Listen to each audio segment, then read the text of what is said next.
This is Chicago's Morning Answer with Dan Proft and Amy Jacobson on AM 560. The Answer.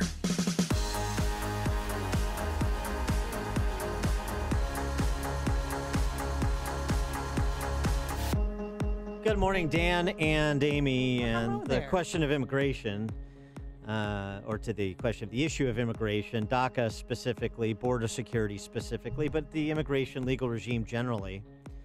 There seems to be some predicate questions we should ask in order to get a full expression of divergent views on the topics. Number one, is DACA a government failure? Is DACA a government failure? Not dissimilar to the false alarm in Hawaii. Does the fact that we have longer than 38 minutes? Does the fact that we have 800,000 people in this country who were brought here, I know not of their own volition, by their parents, and were able to gain entrance and then gain temporary status, is that a government failure? Because if it is, then should we be pursuing a remedy to that failure? And is that remedy going to be what most remedies are to most government failures, kind of borrowing from Groucho Marx, misapplying the wrong remedies, make it bigger? Just like in Hawaii, the problem with the one guy who, quote unquote, accidentally pressed the button twice is there wasn't two guys in charge of the button. Right. So the problem with this DACA deal is we're only worried about the children and not their extended family. Or we're not letting in enough immigrants from Central American or other countries based on their desire to be here, based on their perspective, as opposed to America's perspective and America's interests. I mean, if you don't kind of get those first questions answered, then all you have is a bunch of name calling back and forth. Let me give you an example of that and why I think that based on Durbin's disclosure of what Trump said during their meeting on the topic, Dems don't want a deal. They want mascots to be able to use for political purposes. Well, they're alleging, I mean, how could he talk about immigration reform and DACA if he's a racist? Well, okay, and the flip side is this, and this is where you get into this kind of mindless binary of name calling. Like, I can't do business with anybody who calls me a name. Okay, well, how do you talk about border security when you have individuals like Maria Hinojosa, who's the host of NPR's America by the Numbers, say this about ICE? The other part, which is these three words, take them out. Yeah. When the president says that, within everything, the context of the conversation Of deportations, about of what's happening on the arrests, of street. ICE, yeah. Exactly. You know, Ali, what that means is to the ICE agents on the ground who walk around, as you know, with huge lettering that says police. They are not police. They're immigration agents. They are misidentifying themselves. When the president says this, basically take them out, that is what the community then is saying, this is fearful for us. This is the Gestapo on us. And so the fact that talking about these particular words, instead of saying, well, what are the consequences of right now what's happening? Because when he says that, the troops on the ground of ICE, they're ready to swing into action. Right, and I understand the fears that people feel. Of course, I want to separate the idea that ICE agents are like Gestapo, but there are actions being taken place. Ali, it is very painful to have to say these things, but the things that are happening, people are being asked for their citizenship when they're getting on buses in upstate New York. Agents are getting on trains and going through the train and spotting people and saying, what is your citizenship? So it's a horrible thing to say. But, you know, horrible things being said right now is part of the United States 2018 post-Trump. So, no. I mean, is that really happening? ICE agents are getting on buses and trains and approaching people? I don't know, maybe in a specific case where, ICE agents are also arresting people who've been released in sanctuary cities and states like Chicago and Illinois, and they're otherwise doing their jobs. There's, enforcing immigration law. That's what we want them to do within the bounds of the Constitution, of course. And she doesn't make any specific claims. She just makes general claims to create this image of the jackbooted thugs that she characterizes ICE as being. They're Gestapo. And when Ali Velshi tries to bail her out, no, they are Gestapo. So you tell me, this is a representative of kind of the base of the Cisse Puede left.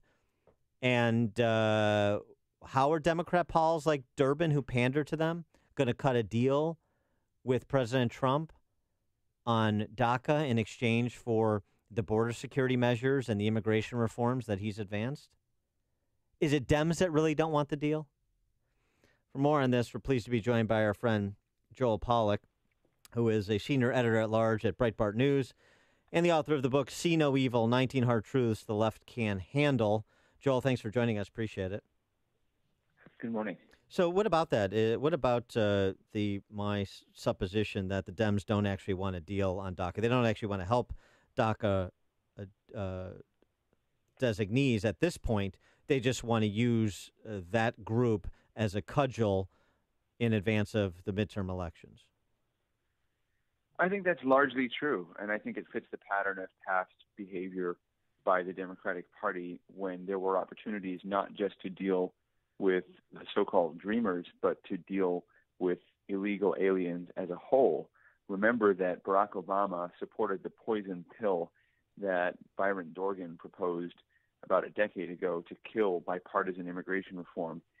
So this is something they'd rather run on than solve because it mobilizes Latino voters and it stands in as a broader symbol of a civil rights agenda because Democrats are including now the right to immigrate illegally to the United States as a civil right.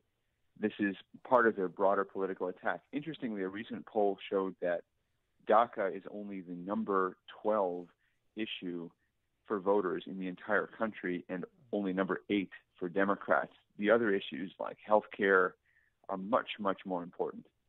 But do you think President Trump can do immigration reform if everybody out there is calling him a racist? No, it makes it harder. If you're insulting the person across the table from you, that means they have less incentive to negotiate. Now, with past Republican leaders, that tactic has worked because Republicans are terrified of being called racist. So what Chuck Schumer did last night when he went on TV and said, well, if the president isn't a racist, let him prove it by passing DACA. You know, that used to work on Republicans in the past, but they've cried wolf so many times with Donald Trump and they've attacked him so viciously. And he's just a different kind of Republican who stands up to the media. It's not going to work. It actually shows that people like Dick Durbin are negotiating in bad faith. You don't leave a negotiation and trash the other party if you want to reach a deal. If they wanted to report some incendiary remark that Trump had said during the meeting and use that remark for political purposes, they could have done it after reaching a deal, right? They could have negotiated, they could have reached an agreement, and then afterwards leaked to the newspapers, oh, by the way, Trump said something awful. By the way, we don't know if he actually said it. There's some dispute about that. But it just shows you they're not actually serious about reaching a deal. They want this issue politically, and they want it because it mobilizes a section of their base that they want to bring to the polls in November. And do you think that Republicans do a good enough job, and I'm going to just make a distinction here, the difference between pandering and apologizing and aggressively promoting that we are a pro-immigration party? We want talented people from Central America and Africa and everywhere else in the world to come to America, but we have to set up a regime that's reflective of serving the interests of American families, including all those new Americans, immigrant American families, rather than just saying open borders, and if you want to come here and you can get here, then you can stay forever. It seems to me there's a real opportunity there to put this back on Democrats to say, who should we not allow in? What should the regime be? And we're always playing defense on this because you have people calling everybody a racist or attacking ICE, and we rally to the defense of ICE, or we, trying to, I'm not a racist like the president did yesterday at Mar-a-Lago, rather than putting Democrats on defense on the substance of the underlying matter. The funny thing is that the reason many immigrants come to this country is to escape the kind of policies Democrats would like to pass in the United States. People come here from socialist countries. People come here from countries where the government controls people's lives. these are, in many cases, policies Democrats prefer, at least idealistically. And the result is that people flee those policies and they come here. I think you're right. Republicans do have a lot of room to expand that message that they stand for legal immigration and for legal immigrants. But there's also just a constituency out there that's just tired of hearing about this issue, that is tired of a small group being pandered to all the time. I think that you saw that in the 2016 election. You know, I know that Chuck Schumer has changed his Twitter profile so that it says, "I stand with Dreamers." Dreamers are technically illegal aliens, and there's a lot of people out there who just want their politicians to stand with Americans, to stand with the voters, to stand with the people who elected them, who they're supposed to serve, whose salaries they pay. I think that's becoming a point of contention for a lot of people. They're just tired of hearing about this issue. And for a lot of Trump voters, the frustration is that he was elected and the Republicans were elected to serve their interests, to carry out an agenda. And this issue, which really is about people who aren't Americans, technically, is being placed ahead of issues that are meant to serve Americans. So there's some resentment about the degree to which this has become a priority.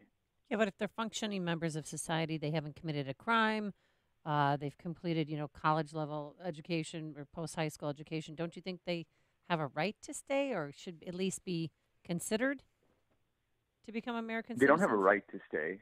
First, they really don't have a right. I mean, if we start framing that in terms of rights, then you might as well just give the world a right to immigrate as long as they break our laws. It's just sort of ridiculous. But I think that there's some room on the Republican side for that argument, that people who have contributed in some way, who've shown that they have skills, that they're hardworking, that they're law-abiding, should have some process through which they can become legal residents. I think that's where the common ground is. When you start talking about citizenship and the ability to bring other people over, that's when Republicans fall out of that agreement.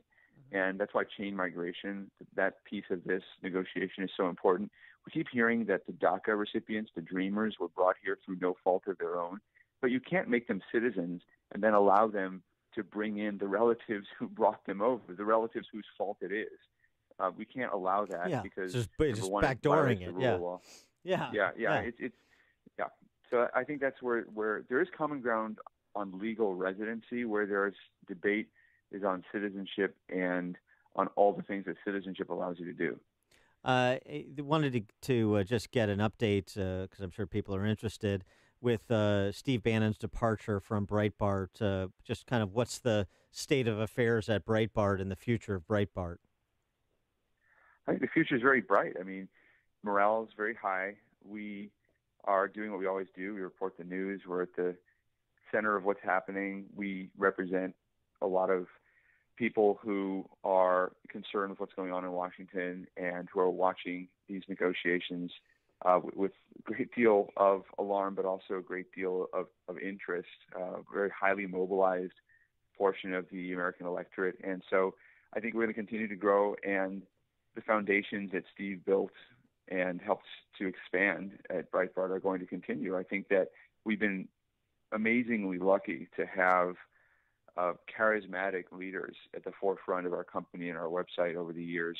Andrew Breitbart, Steve Bannon.